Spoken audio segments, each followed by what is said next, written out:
Welcome to everybody to the fourth webinar about sustainability and design.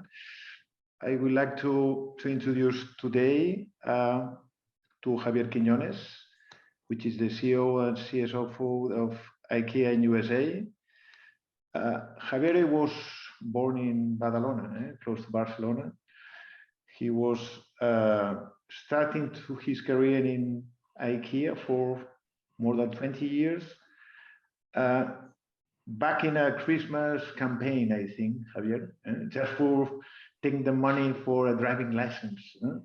And from there, you go up to different areas of the company. I think you were living in Bilbao, Madrid, London, doing different jobs within IKEA.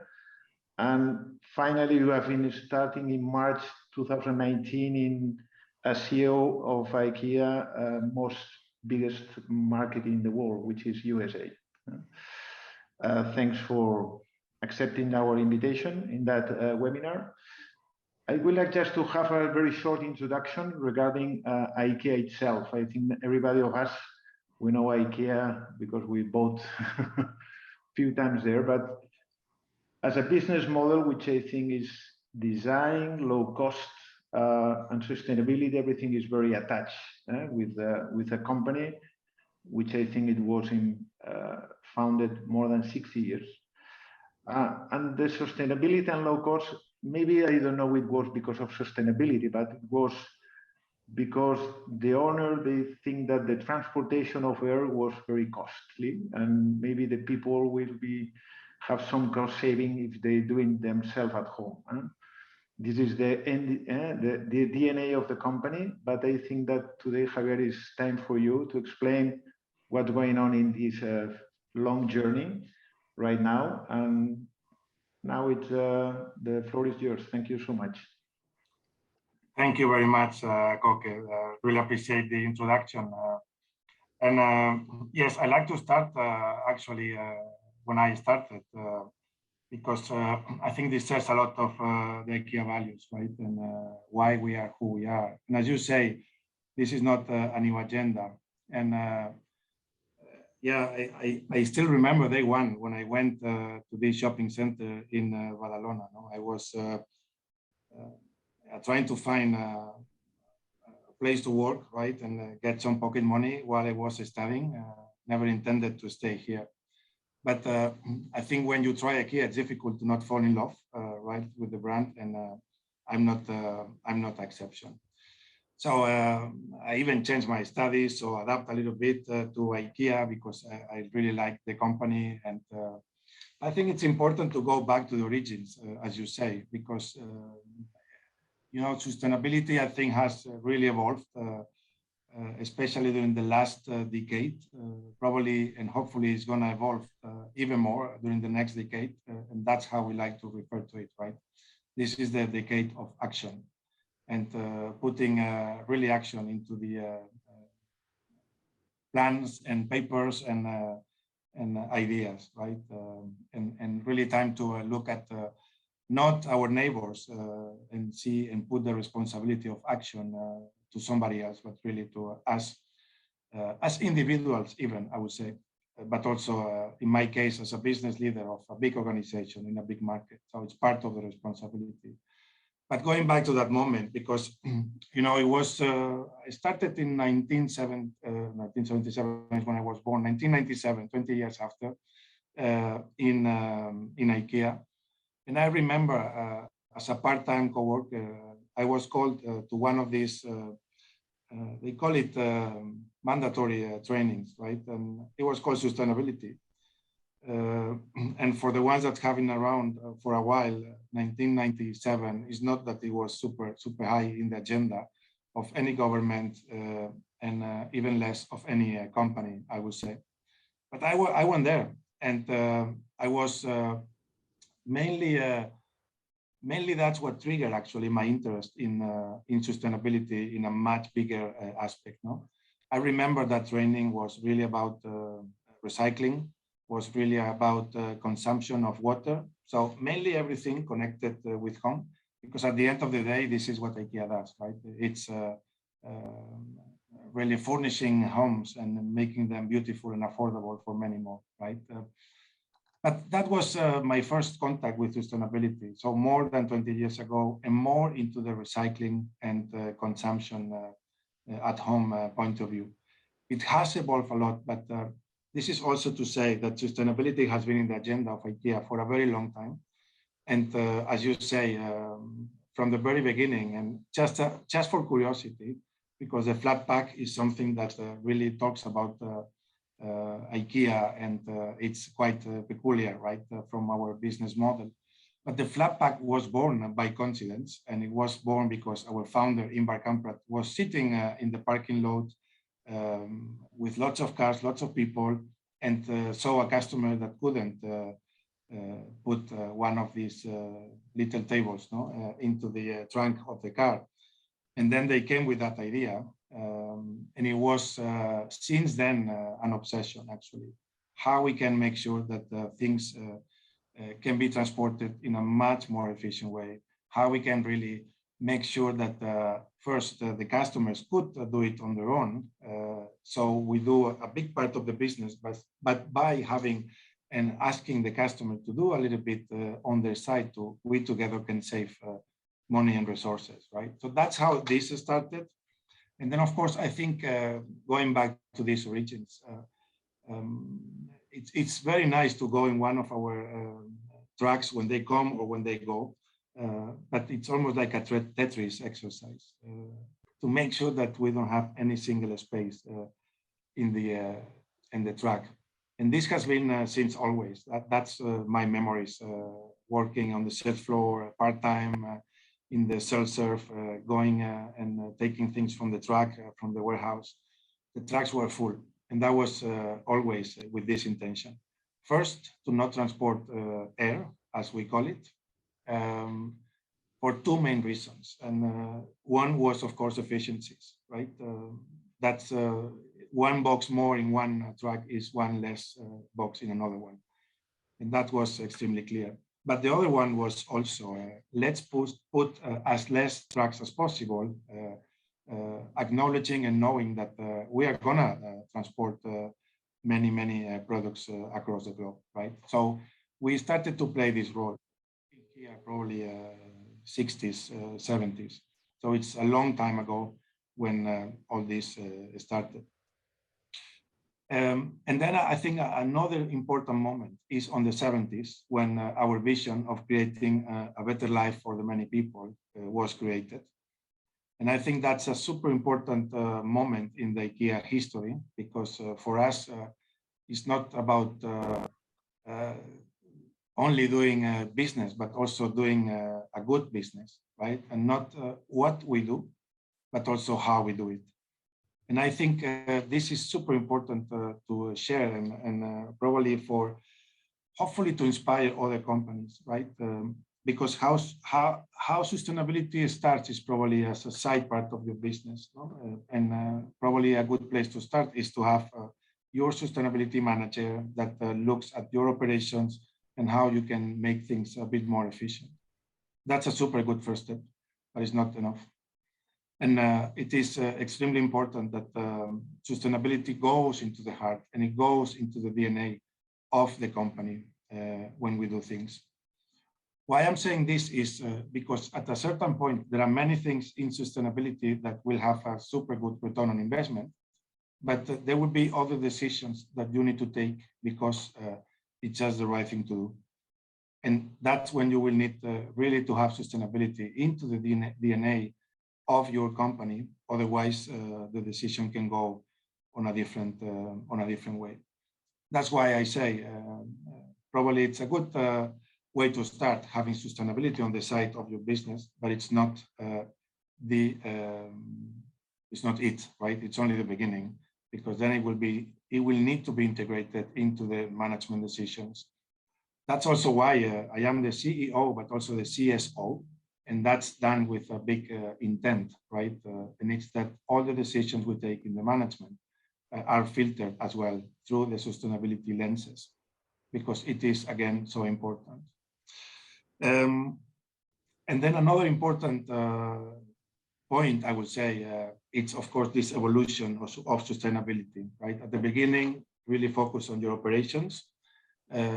Still very early, I was traveling to Sweden, seeing the range and product development, always with one key impact in the design of the products, or one angle in the design.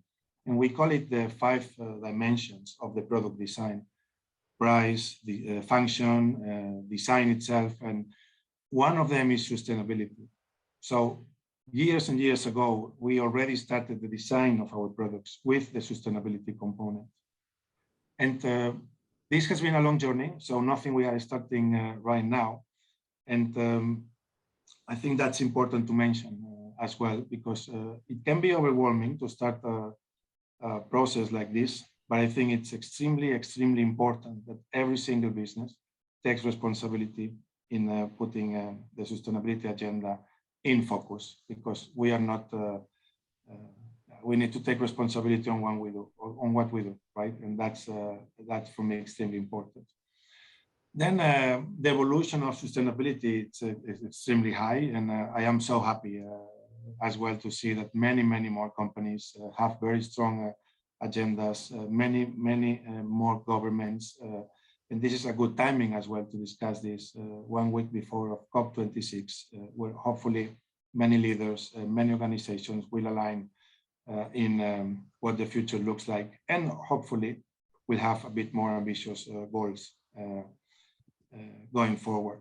We started with the 2050 goals, which is a good place to start, but I like to refer to these super long-term objectives like sleeping pills sometimes, when you know, unless you break these very long-term goals into lower-term goals and really strong KPIs that you can follow, then it will not be a successful strategy. And this takes me a little bit to what we have been doing in the last couple of years, and what we are doing now, and what is the agenda going forward.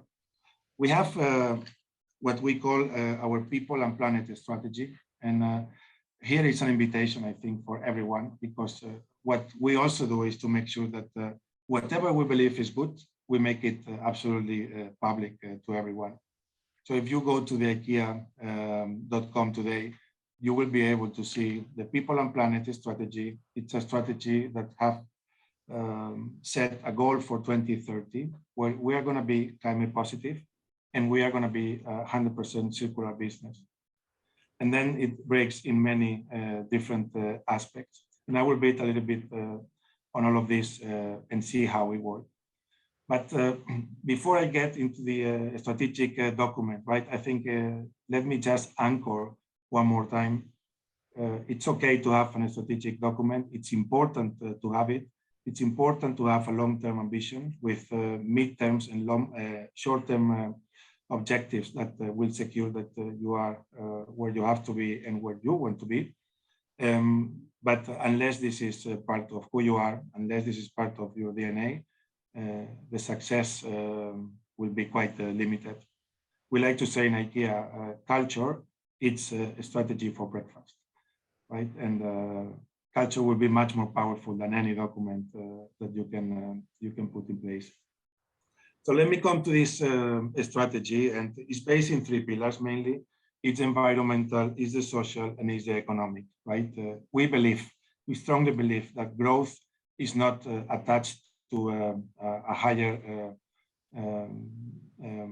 footprint on the planet, right?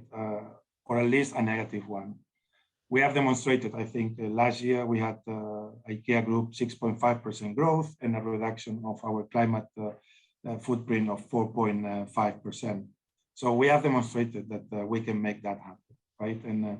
And we like to say this because there are also some myths and some mindsets actually that says that growth is connected to a higher footprint, and I don't think that's correct or accurate, at least.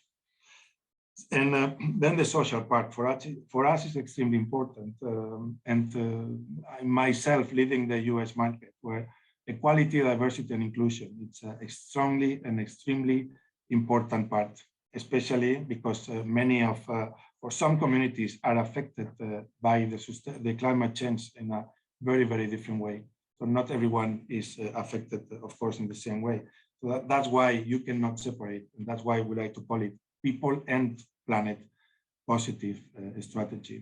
And it's about sustainability, but it's also about the impacts on people. So if I build a little bit on how we're doing this and what IKEA is doing, then this is our document, and it's 100% transparent. We don't have slides in between that we are not sharing. Everything is there. And we set up these long-term goals, but short-term. So 2030, climate positive. This means that it's going to be positive, not neutral, or we are not going to have a gap, right? There is an offset that needs to happen in our operations, probably. The first thing is really understand where do you have your impact. And in our case, of course, it's around raw material. It's about factories. It's also about the use of products at home. And it is, of course, about transportation as well. It's not a surprise that one of the key pillars of our strategy is renewable energy. And I'm so proud today to say what I'm going to say, but already in the US, we are producing more energy, clean energy, than the one that we are consuming. That's happening today as we speak. We have invested in 2 wind farms that we own in the US, 2 solar farms. Every single, or let's say 97% of our roofs, because we own our buildings as well. If you will look at it from the air, you will see a beautiful roof of solar panels, right? We own already 240,000 solar panels across our units, and we are investing. We are having in all our parkings, solar parking. So you are parking your car underneath a solar panel solution. And today we have 7 on the way, and we will get to the point where every location is going to make that. This is good for the planet. And let me say it's good for the business too, right? We are not depending on changes in electricity. We are not depending on many of these aspects that you cannot control, right? So it suddenly makes also a good business for us to be a good business. And that's the perfect equation, right? The 1 + 1 = 3. And then, of course, we are investing in many other solutions when it comes to renewable energy. Forestry is another of the important aspects of our strategy. We have invested in forestry, and it's our way to, let's say, store these CO2 emissions that we are creating, right? Forestry is one of the keys for us going forward. And then electric vehicles is one of them. I'm going to mention a couple of them. I'm not going to go through the whole strategy because it will take us more than the time that we expect today. But electric vehicles is also one of the big investments that we are doing. So first, for the customers, in every single IKEA location, you will be able to charge your car. This industry is a bit more penetrated in the US than it is in other markets. And of course, we are pioneers in some of these things. We are also investing in the last mile and doing our last mile delivery with electric vehicles. We do it already in New York today. We are about to do it in LA, and it will be across the country. And here is where I think it's important that the climate positive 2030, electric vehicles, everything in 2025. That's an example where I think the strategy needs to be broken in small pieces, right? Where you know that you are on the way to eliminate these CO2 emissions in your operations. Let's say this is a bit on renewable energy and many more things on the oven, as I like to say, but I will not go through all of it. But the other one is circularity. We are testing in every market, bringing back the IKEA products. And this is so important, right? This is also our way of seeing how we can absorb or store all these CO2 emissions, right? And it's making sure that our products are live or they have a longer life. So when you don't use your Billy anymore, Billy bookcase, I hope everyone knows Billy. It's been with us for a while now. When you don't want it anymore at home, then another family can use it, right? And I like to say another family can enjoy the product that you love for many years. And that's a beautiful story. But how we take responsibility of the product from the beginning until the end, that's another part that is extremely important in our strategy. And now we are exploring, and in many markets already live, buy, back, and resell, as we call it, which is an IKEA product that you don't use anymore, bring it back, we'll buy it, and we'll give another life to another family. And again, we don't do any money with that service, but it's a good business, right? We have people at home visiting us. Inspiring others, it's the last part in this storage, I would say. And we are so lucky to be in the customer's home, right? And to be in many, many people's home. I just did a small work in my basement here in Philadelphia, and I installed a small kitchen. And it's for me beautiful every time I see it, because the doors of this kitchen is done with plastic bottles, right? That have been recycled and have been transformed into kitchen doors. And it makes me feel so proud, right? When I use it, when I see it, because I know I'm doing a little part of my job here. And then, of course, I already mentioned the people side in all this strategy. And I don't want to run much out of time, Koke and team, and I, of course, want to respect time for everyone. I'll be happy to answer any question. We have many more things to say, but I really invite everyone to go and check the strategy. It's public, it's transparent, and hopefully we will inspire some other companies. I know it can be overwhelming. I know not everyone can invest in the way IKEA can, but one step forward today, it's one step forward we start tomorrow, right? And I think stop looking at our neighbor, someone else will fix this. We all are part of this, and yeah, I think it's important that we take this next step. Thank you. I'll stop there, and happy for any questions on the way. Thank you, Javier. If there are any questions, put on the screen and then Javier could answer during the rest of the presentation. Thank you so much. Thank you very much, Javier, for all your inspiring insights. Before moving to our second speaker, I would like also to highlight two main takeaways I liked a lot in your presentation. The first, the key idea that sustainability should be in the core of the company, integrated in the management decisions. This is clear.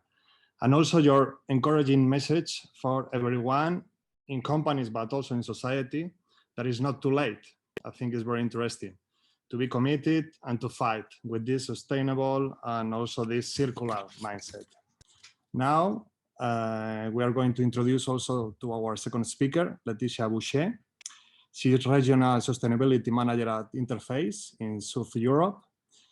And she's an expert in sustainable value chain management. But I would like also to highlight that Latisha is really passionate about carbon issues and circular economy. In fact, she mainly joined Interface attracted by the environmental commitment of the company, where she became sustainability ambassador in 2016. Her mission today, that is very hard, is to convey this sustainable vision of the brand, engaging stakeholders inside and outside the company. Latisha, I let your space for your presentation. Thank you very much for being with us. Thank you very much for this nice introduction. I am going to share my screen. Okay, you tell me if it's okay for you. I'm going to maybe hide. You don't see comments, isn't it?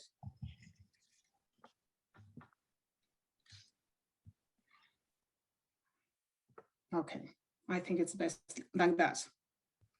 Okay, so first of all, let me introduce who Interface is. We are a global manufacturing of commercial flooring, meaning we do carpet tile, LVT, and rubber. Interface is known for innovation, design, and also sustainability. As Javier introduced me, I'm Latisha Boucher, and I'm Regional Sustainability Manager for Southern Europe. Our sustainable journey, began 27 years ago and is now embedded in our company's DNA. Last year, we were proud to receive a UN Global Climate Action Award in the Net Zero Now category in recognition of our efforts. But what is the story behind this? Everything began in 1994 with the founder of Interface, Ray Anderson, who decided to move his business from a linear model to a circular one. We took inspiration from the way natural ecosystem work. In nature, everything is useful, can be transformed, reused, recycled. Nature takes only what is needed without generating any single negative impact on ecosystems or waste. That's how Mission Zero, our first mission, was born. The goal was to eliminate any negative impact we may have on the environment by 2020. The strategy was to eliminate any kind of waste, emissions, fossil energy, and water use, no virgin raw materials, no chemicals, and of course, make products with no footprint on the environment.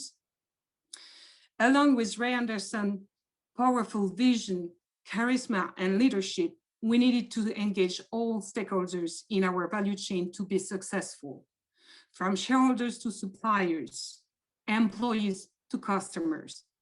So we explained the vision and strategy, grow their awareness, and train them around sustainable challenges. And we have encouraged them to find and be part of the solutions to reduce the footprints of our operations and products. Achieving the objectives set for Mission Zero has been a fabulous driver of innovations. To reach this, we asked ourselves how to optimize our processes, factories, logistics, products, how to use less energy, less raw material, less water, how to eliminate any kind of emissions and waste. As I said, we involved all the stakeholders of our value chain. We ask Interface employees to find the most efficient solutions to reduce or eliminate waste during manufacturing process, for example. We switch to more efficient machine running with renewable energy. We redesigned our products to use less raw material with the same performance. We worked with biomimicry specialists to create new sustainable design and products. And of course, developed a circular thinking. We looked for recycled and bio-based raw materials and also waste from other industries. We looked how to reduce our post-industrial waste and reuse it. And we try to find ways to design circular products through their full life cycle. Innovations are from random tile design to reduce waste, to alternatives to traditional adhesives to reduce the environmental impact of glue, to working on social inclusive supply chain for discarded nylon fishing nets to make recycled yarn. Of course, those innovations have multiple ripple effects. They benefited our users, our market, our sector, and our competitors, and in a broader way, the textile industry. Since 1996, we are measuring our progress. So you can see that we've managed to reduce our GHG emissions by 96%. At the same time, we've increased the use of recycled and bio-based material and the use of renewable energy. This is how it enabled us to reduce the carbon footprint of our products by 76%. Earlier today, at the One Planet Summit, the French Minister of Economy and Finance highlighted the importance of transparency, to tackle climate issues. At Interface, transparency and commitments are key to us. We declare our 3 scopes. You can see that our efforts are translated in our scope 1 and 2 emissions. It is only 2.6% of our global emissions. Major emissions remain in scope 3, with 58% of our emissions coming from purchase of goods and services. We are committed with the Science Based Target Initiative to reduce these absolute emissions by 50% by 2030 on a 2019 based year. And we are aligned with the 1.5 degrees trajectory. We are working very closely with our suppliers to measure and reduce their footprint to reach our target. But in fact, in 2016, we knew we were going to reach our mission 0. And we asked ourselves, what's next? What do we do? We wanted to go beyond neutrality to achieve a positive impact that would help ecosystems to regenerate. So this is how we came with a new mission, Climate Take Back. The aim is to run our business in a way that helps reverse global warming through our facilities, products, and services. Our ultimate goal is to be carbon negative by 2040. The plan articulates around 4 pillars. Move on with our mission 0 to eliminate any emissions that we can't reduce now. Love carbon and find ways to use carbon as a resource. Help and support our ecosystem so that nature will be able to regulate and regenerate itself. And at the end, lead others industry. This is what we are doing today, for example. Help other industries to make a positive change by collaborating and working with others to actively stop carbon emissions and limit global warming. So how do we consider carbon as a resource?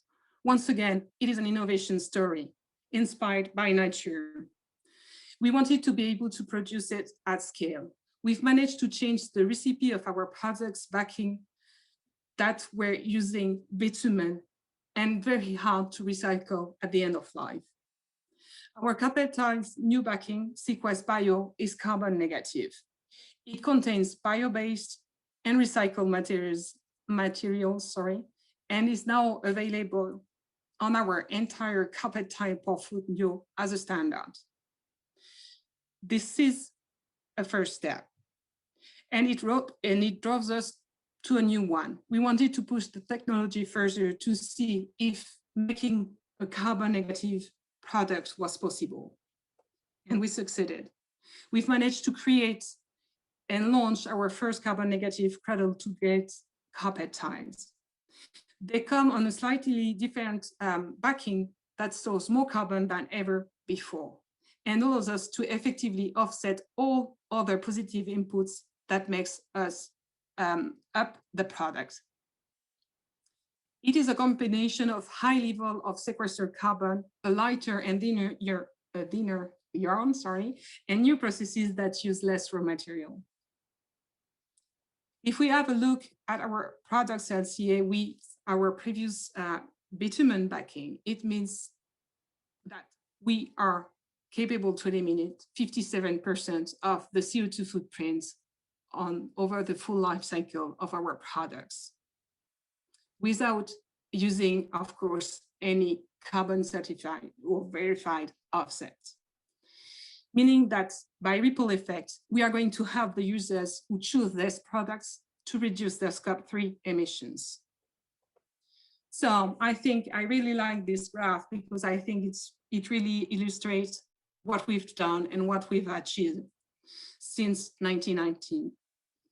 You can see that back in the 90s, the emissions of our carpet tiles were around 20 kilos of CO2 per square meters. And with mission 0 and our efforts, we've managed to reduce it. And then by implementing bio-based backing, again, we've managed to reduce this carbon footprint to come to a carbon negative product. Thank you very much.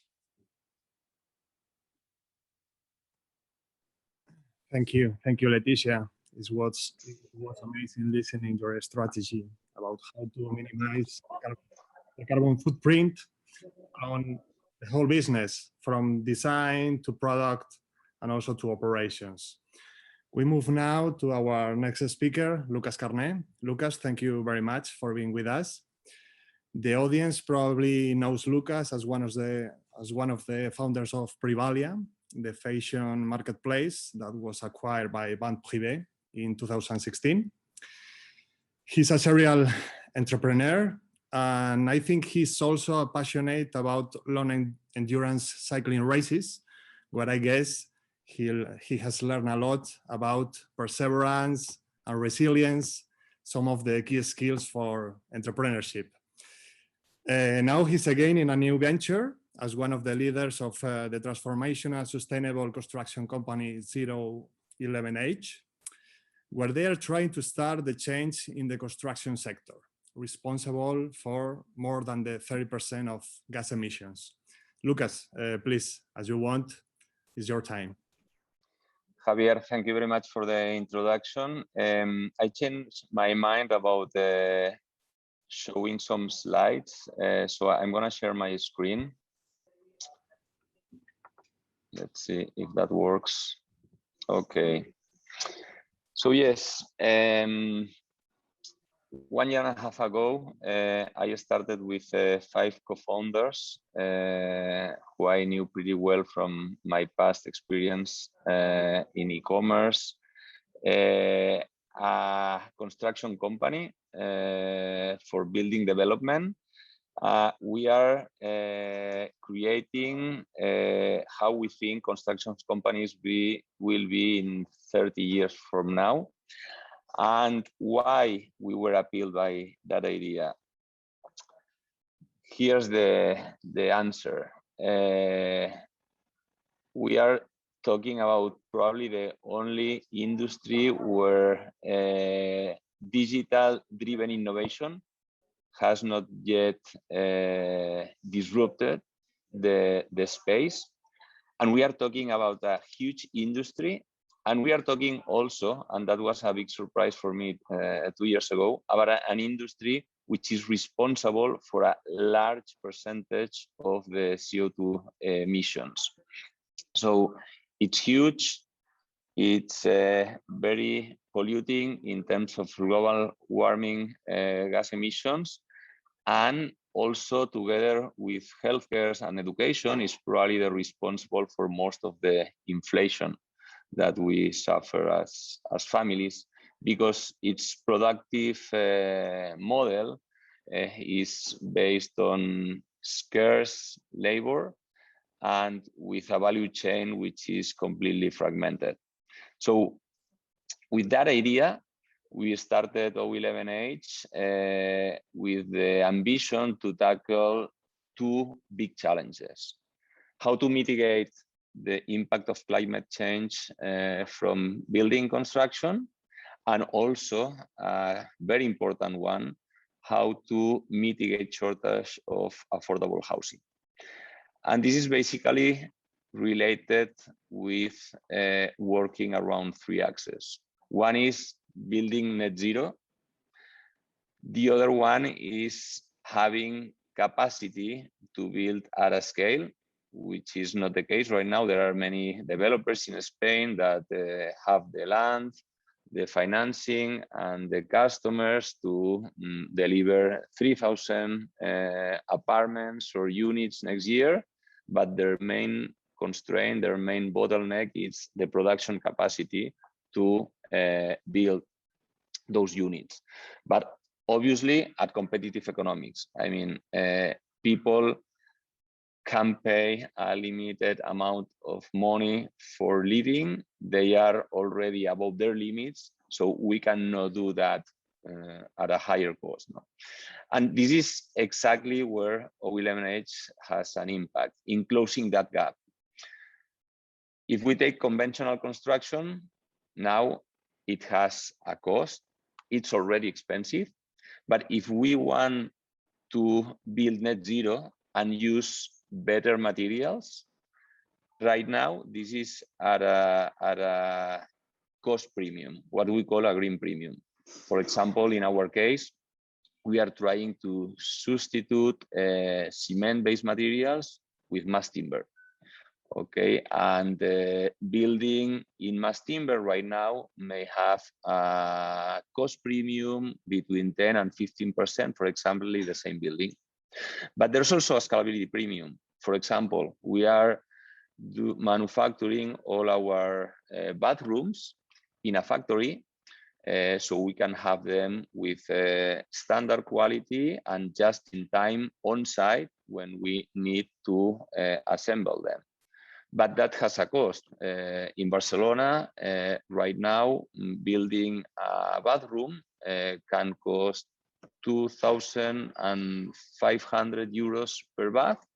If we do the same bath industrialized, the best cost that we have got right now, it's around 3,800 euros. So there's a 30% increase of cost by being able to reduce or avoid the bottleneck of building bathrooms. Okay, so what we aim to do is to do net zero buildings, scalable, so closing those green premium and scalability premium gaps to build even at a lower price than traditional construction.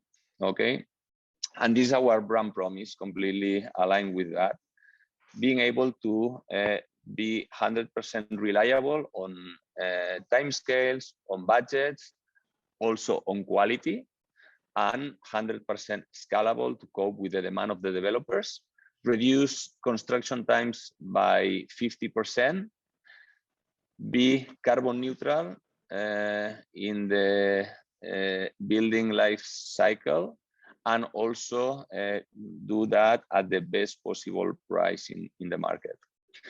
And the way we are approaching that is by building what we call a design and build operating platform.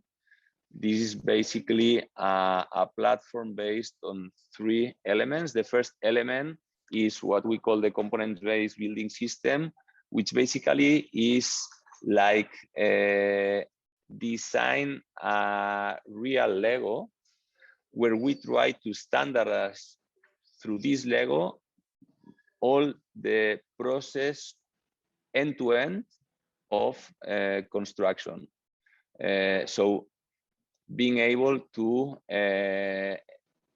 standardize the design process, but thinking on how we can optimize the use of materials, the use of labor, the manufacturing, the assembly of those materials, and also have all that available for ordering when it's needed. The second is a network of integrated partners. We want to be a very light asset company. We don't want to have legacy, because we know there's going to be a lot of innovation on the materials, on the building systems, etc. So what we want is to manufacture and construct these component-based buildings through a network of partners ranging from material manufacturers, specialty traders, component manufacturers, with whom we work from the design phase to the end. We integrate them in our operations, and we iterate and improve this component-based system step by step.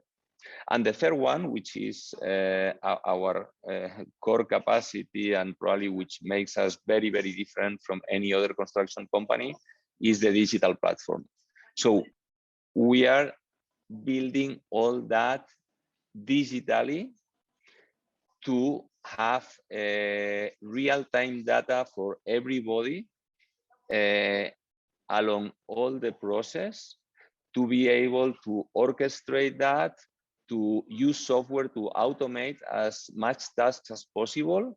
So to help all those partners to be more productive and also to have a much seamless experience from our developer customers to the users of the building, to the facility managers, etc. And I'm now showing a video because we have just raised our first building in Hospitalet.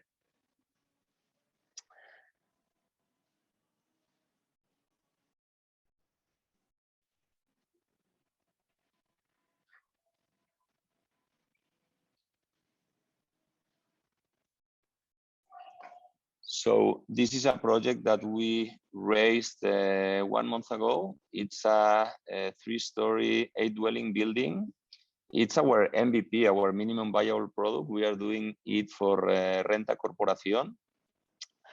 And we raised all the structure, all the enveloping, all the closings. Also, you see the bath pots are those black boxes with the plumbing, heating and cooling facilities on the top, and also the connections ready.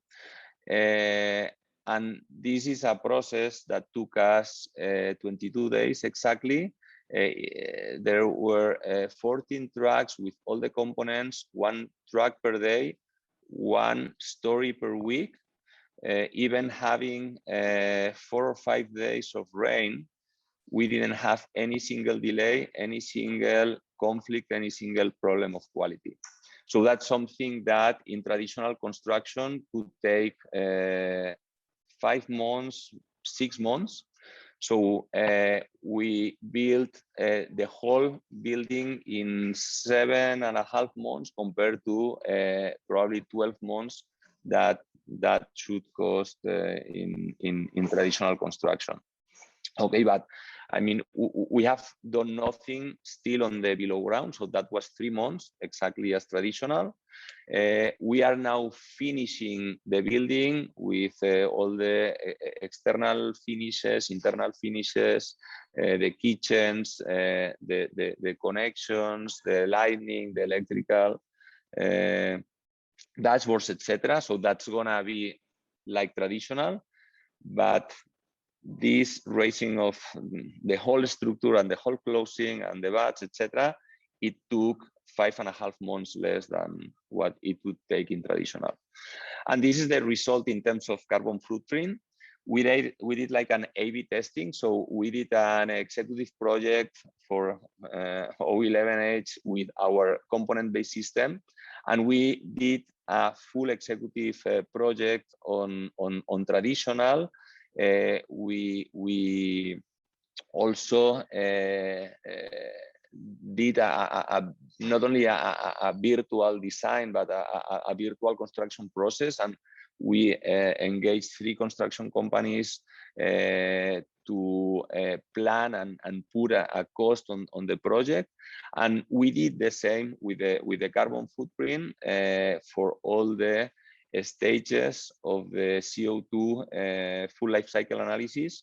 And as you see, if you take into account the fact that mass timber in its manufacturing process, it's around half that cement-based materials, and also that those trees are sequestering carbon during its growth phase, we are reducing with no compensation at all 70% of the total carbon footprint. And I think that's it for today. Yeah, thank you for that. Okay, thank you very much. Maybe we can start with the Q&A. Maybe if Javier, I will have a question for you. Regarding that, you give us a lot of data, and I think that everything is clear that you were, in a very well position regarding sustainability, but which is the client perception at the end? Because one thing is that you are doing, and the other thing is what is the client perceive. Maybe, I don't know if I can say that fast furniture is the same as fast fashion. Which now, as you know, that everybody has a bad perception about that.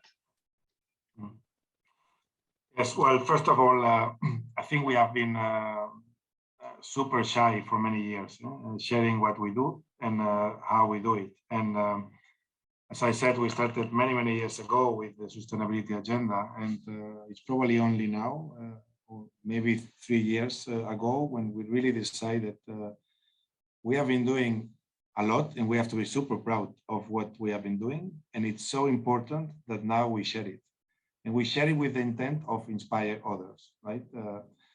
So I think that's key in all this, right? Because we don't try to inspire other companies only, but we also try to inspire consumers and in the way we consume, right? I think that is where it is so important that circularity is part of who you are. So, there are products that are very easy and simple to recycle or to end the life. There are others that are very difficult. That's why the commitment by 2030 is absolutely every single product is going to be circular for IKEA. Mattresses is one of these, for example, right? Where there are many different components, and recycle it's very complex. But the second life, third life, or fourth life, I've been moving around my whole life with this company, and reusing the products has been always for me, or giving a second chance to be with another family has been so important. So I think consumption needs to go with responsibility, right? And also from our side when we produce.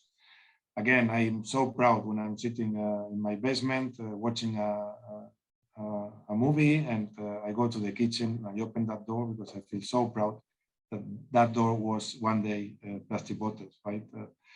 I think, yes, it's important that we talk about it, and it's important that connect with brands that have a sustainability agenda very strong. And it's the first step for me. Consumers need to demand to companies, right? Because that's the first step for companies to change agendas. Okay, thank you, Javier. Thank you again, Javier. We have now a question addressed to Laetitia.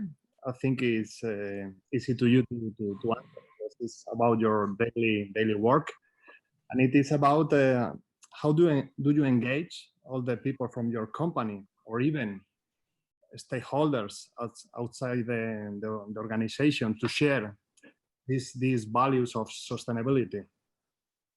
Well, internally, I do a lot of trainings. I think in a year, I train all the 1,000 teams, from the person in the welcome desk till the VP of the region. I think 4 or 5 times.